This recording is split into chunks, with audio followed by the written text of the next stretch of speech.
కలవడం ద్వారా, టెలిఫోన్ చేయడం ద్వారా, లేఖల ద్వారా విజ్ఞప్తి చేయడం కూడా జరిగింది. కానీ అధికారంలో ఉన్నటువంటి కేంద్ర బీజేపీ ప్రభుత్వం ఎరువుల సరఫరాకు సంబంధించి తెలంగాణ రైతుల పట్ల వివక్షపూరితంగా వ్యవహరిస్తూ రైతుల ఆందోళన పడేటువంటి ఒక పరిస్థితిని కలగజేస్తూ ఉంది. రాష్ట్ర రైతాంగానికి అందరికీ కూడా విజ్ఞప్తి చేస్తాను. ఈరోజు ఎరువుల తయారీ, ఎరువుల సరఫరా, ఎరువులకు సంబంధించినటువంటి పూర్తిగా ఆధిపత్యం కేంద్ర ప్రభుత్వానిదే. విద్య, వ్యవసాయము, త్రాగునీరు, ఇతరత్ర ఆరోగ్యము, ఇతరత్ర సబ్జెక్టులన్నీ ఫెడరల్ సిస్టంలో కేంద్రము రాష్ట్రము ఉమ్మడి సబ్జెక్టులుగా ఉంటాయి. కానీ ఎరువులకు సంబంధించినటువంటి పూర్తి స్థాయి 100% బాధ్యత కేంద్ర ప్రభుత్వం. తయారీతో పాటుగా సరఫరాకు సంబంధించినటువంటి పూర్తి అంశం అంతా కూడా కేంద్రంకు ముడిపడి ఉన్నటువంటి అంశం.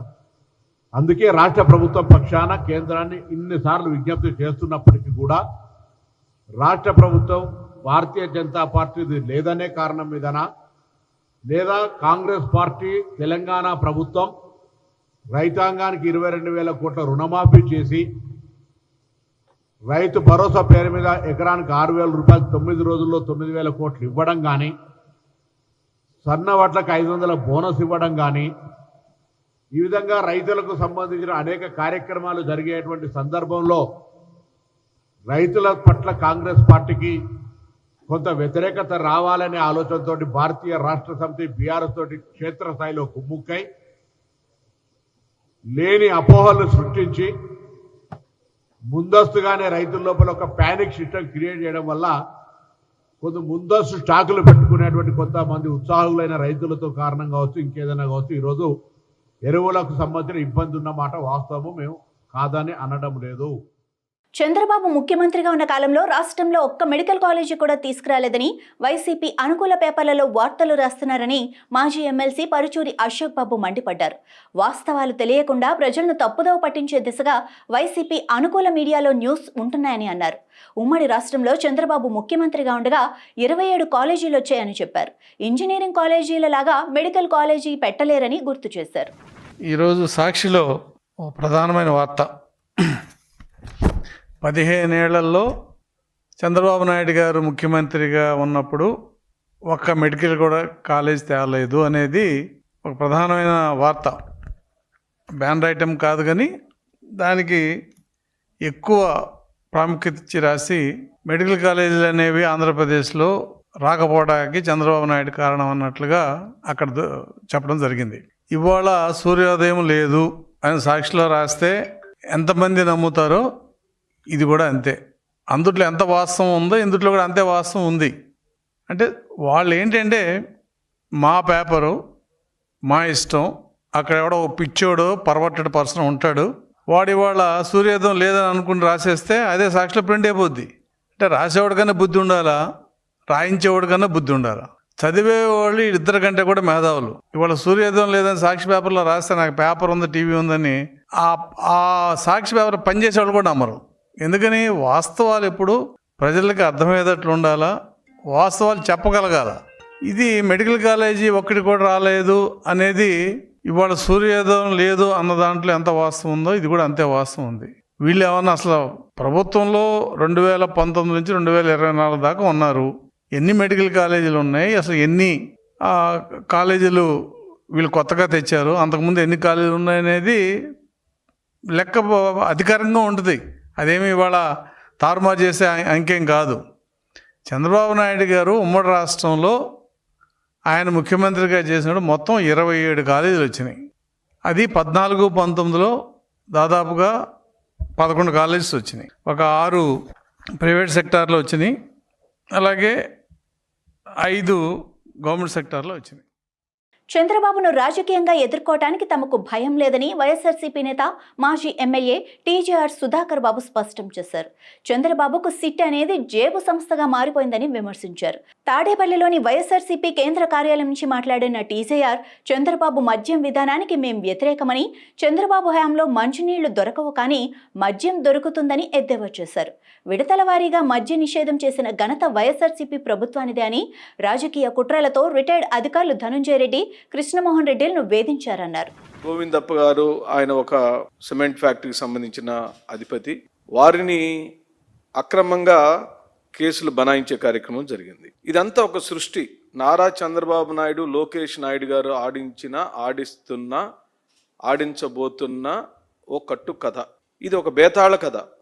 ఎందుకు మేము దీన్ని నిబ్బరంగా ఎదుర్కొంటున్నాము అనంటే దీనిలో ఏమి లేదు, సున్నా.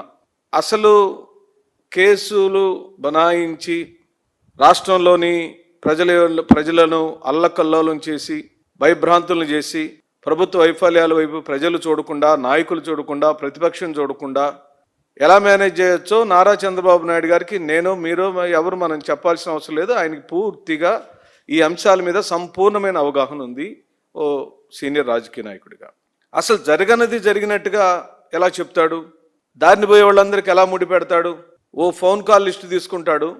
ఆ ఫోన్ కాల్ అత్యధిక కాల్స్ ఎవరికి వెళ్ళినో ఆయన పట్టుకొస్తారు.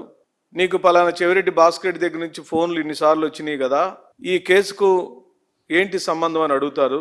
నాకే సంబంధం ఉందండి, ఎలక్షన్లో కలిసి పని చేసామంటారు వారు. సరే, నీకు సంబంధం లేకపోయినా పర్లేదు, నేను చెప్పినట్టుగా నువ్వు సంతకం పెడితే మంచిది, లేకపోతే నువ్వు ఈ కేసులో ఉంటావని చెబుతారు. అమాయకులైన వాళ్ళు, పోలీసుల్ని గుడ్డిగా నమ్ముతున్న వాళ్ళు, కేసు పూర్వపరాలు తెలియని వాళ్ళు, నారా చంద్రబాబు నాయుడు, లోకేష్ యొక్క రాజకీయ కుట్ర లోతు తెలియని వాళ్ళు. అదే కోణంలో ఆ ఏపీఎండిసి మైన్స్ డైరెక్టర్ అయిన ఎండి గారు కూడా, వాసుదేవ్ రెడ్డి గారు కూడా పడ్డాడు. ఆయన ఎక్కడో నేషనల్ సర్వీస్లో ఉన్నాను, నేను అక్కడికి వెళ్ళిపోతానంటే ముందు పర్మిషన్ ఇవ్వలేదు. నువ్వు కనుక అప్రూవల్గా మారి మేము అడిగినట్టు నువ్వు సంతకాలు పెడితే ఈ కేసులో నుంచి నిన్ను తప్పించడం, మరియు నిన్ను కేంద్ర సర్వీసులకు పంపటం, ఈ భాగవతాలన్నీ కూడా ప్రజలకు బట్టబయలు చేస్తుంది మీడియా, సోషల్ మీడియా. ఎన్టీఆర్ జిల్లా కలెక్టర్ జిల్లా పైన కాకుండా దేవాదాయ శాఖ భూములపై ఎక్కువ శ్రద్ధ పెడుతున్నారని మాజీ మంత్రి వెల్లంపల్లి శ్రీనివాస్ ఆరోపించారు. గొల్లపూడిలో 40 ఎకరాల వెంకటేశ్వర స్వామి ఆలయ భూములను కొట్టేసేందుకు తెలుగుదేశం నాయకులు రంగం సిద్ధం చేశారని మండిపడ్డారు. 39 ఎకరాల 99 సెంట్లు 2 దశల్లో ప్రభుత్వం స్వాధీనం చేసుకోవటానికి రంగం సిద్ధం చేసిందన్నారు. మొదటి దశలో 5 ఎకరాల భూమిని గోల్ఫ్ రేంజ్కు ఇచ్చిందని, రెండో దశలో మరో 35 ఎకరాలను ఎగ్జిబిషన్ నిర్వహించేందుకు వినియోగించనున్నారని, ఇందుకు ఎన్టీఆర్ జిల్లా కలెక్టర్ ఇప్పటికే దేవాదాయ శాఖ ప్రిన్సిపల్ కార్యదర్శికి లేఖ రాశారన్నారు. మన ఎన్టీఆర్ జిల్లా కలెక్టర్ గారు ఆయన మిగతా వాటి మీద శ్రద్ధ ఎంతవరకు చూపెడతారో తెలియదు, కానీ ఈ దేవాదాయ శాఖ ల్యాండ్స్ మీద మాత్రం శ్రద్ధ ఎక్కువ చూపెడుతున్నారు. జనరల్గా ఎవరైనా డిస్ట్రిక్ట్ కలెక్టర్ అంటే ప్రభుత్వ భూములు కానీ ఏదైనా సరే కాపాడాల్సిన బాధ్యత అందరికంటే కూడా ఎక్కువగా ఉంటుంది అతనికి. కానీ ఆయనే కలెక్టర్గా ఉండి 22/7 తారీఖు నాడు ఈ 39.99 ఎకరాల భూమిని ఒక 35 ఎకరాలని ఏదో ఎగ్జిబిషన్ గ్రౌండ్స్కి ఇవ్వాలని చెప్పని, అదేవిధంగా ఒక 5 ఎకరాలని గోల్ఫ్ క్లబ్బులకు ఇవ్వాలని చెప్పని, భారత్ గోల్ఫ్ ప్రైవేట్ లిమిటెడ్ అని చెప్పని 5 ఎకరాలు వీరికి ఇవ్వాలని స్వయంగా కలెక్టరే ప్రిన్సిపల్ సెక్రటరీకి లెటర్ రాశారు. కలెక్టర్కి ఇందులో ఆయనకి ఏమి దీంట్లో లాభం పొందుతున్నారో నాకు అర్థం కాని పరిస్థితి. ఎందుకంటే ఒక కలెక్టర్ వచ్చేసి ఒక 5 ఎకరాలేమో గోల్ఫ్ క్లబ్ కంట, 35 ఎకరాలేమో ఎగ్జిబిషన్ సొసైటీకి ఇవ్వాలని చెప్పని స్థానిక ఎంపీ గారు కేశినేని చిన్ని గారి యొక్క ఆదేశాలతో ఈ కలెక్టర్ గారు ఇద్దరు కలిసి పనిచేస్తున్న సంగతి మనందరూ కూడా అర్థమవుతుంది. ఎందుకంటే దేవాదాయ శాఖ భూమికి కొన్ని పరిధులు ఉంటాయి. ఏదైనా ల్యాండ్ మనం లీజ్ తీసుకోవాలంటే ఆక్షన్ వేసే పద్ధతి కానీ ఇవన్నీ కూడా కోర్టు పరిధిలో మానిటరింగ్ జరుగుతూ ఉంటాయి. కానీ వాటన్నిటి కూడా అతిక్రమించే విధంగా ఏదో విజయవాడ ఉత్సవం అని చెప్పని ఎగ్జిబిషన్ గ్రౌండ్స్కి ఈ ల్యాండ్స్ ఇచ్చేయడం అనేది చాలా బాధాకరం. చంద్రబాబు నాయుడు గారికి అమరావతిలో 1000 ఎకరాల ల్యాండ్స్ ఉన్నాయి కదా, వాటిలో ఈ పెట్టకూడదా? అంటే దేవాదాయ శాఖ భూములే మీకు కనిపిస్తున్నాయా?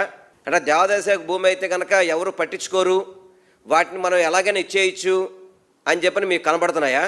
అంటే గోల్ఫ్ క్లబ్లు అంటే క్లబ్బులకి, ప్యాకాట క్లబ్బులకి, మీరు రెస్టారెంట్లకి, వాటికి దేవాదాయ శాఖ భూములు వాడతారా? నేను కూటమిలో ఉన్న భారతీయ జనతా పార్టీ నాయకులు కూడా నేను కోరుకుంటున్నాను, మీరు చిన్న ఇది హిందుత్వానికి ఏదైనా జారా జరిగితే మీరు అందరూ బయటకు వస్తారు కదా.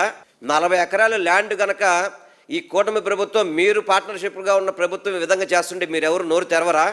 నేను మాధవ్ గారిని ప్రశ్నిస్తున్నాను, పురంధేశ్వరి గారిని ప్రశ్నిస్తున్నాను, వీర్రాజు గారిని అడుగుతున్నాను, మీరు ఎందుకు మాట్లాడలేదు? అదేవిధంగా సనాతన ధర్మానికి ఈ రాష్ట్రంలో కాపాడే ఏకైక వ్యక్తి అని చెప్పుకుంటారు కదా పవన్ కళ్యాణ్ గారు. అంటే మీరు 40 ఎకరాల భూమిని ఈ క్లబ్బులకి ఇచ్చేస్తుంటే మీరు చూస్తూ కూర్చుంటారా? ఇదేనా మీకు సనాతన ధర్మం అంటే? తలసరి ఆదాయంలో దేశంలోనే తెలంగాణ నెంబర్ 1 అని డిప్యూటీ సీఎం మల్లు భట్టి విక్రమార్క ఉద్ఘాటించారు. వ్యవసాయం, పారిశ్రామిక సేవా రంగాల్లో స్థిరమైన వృద్ధితో దేశంలోనే తెలంగాణ నెంబర్ 1గా నిలిచిందని నొక్కి చెప్పారు.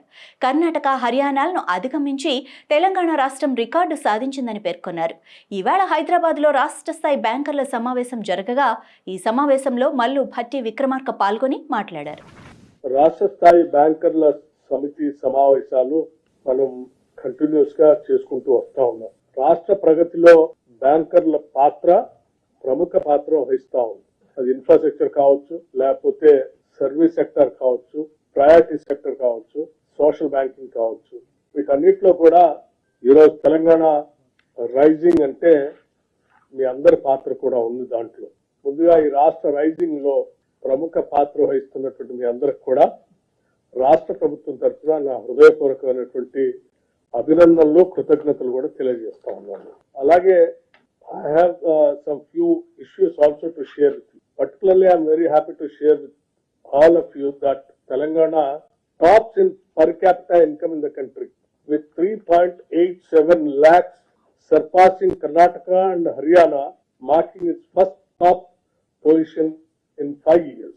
By combining agricultural strength with steady industrial and service sector expansion, Telangana has positioned itself as one of India's most dynamic state economies, setting a benchmark for others to follow. We all have to take inspiration from this and pledge to work even harder to achieve higher growth for overall well-being of our people of Telangana. And also, I am very happy to note the positive performance of banks during the first quarter of financial year 2025-26 in various segments of priority sector advances.